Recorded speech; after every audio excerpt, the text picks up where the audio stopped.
பரங்கிப்பேட்டையை Porto-Novo அடைந்து ஹைதருக்கு பெரும் பின்னடைவை ஏற்படுத்தும் வகையில் வெற்றி பெற்றார்.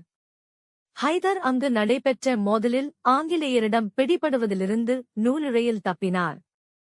ஹைதரின் மகன் திப்பு சுல்தான் கர்னல் பிரைத்வெயிட்டை கும்பகோணம் அருகே தோற்கடித்து சிறைப்பிடித்தார். மைசூர் சுல்தானின் கவனத்தை திசை திருப்புவதற்காக ஜெனரல் மேத்யூஸ் மங்களூரை நோக்கி ஒரு படையெடுப்பை மேற்கொண்டார்.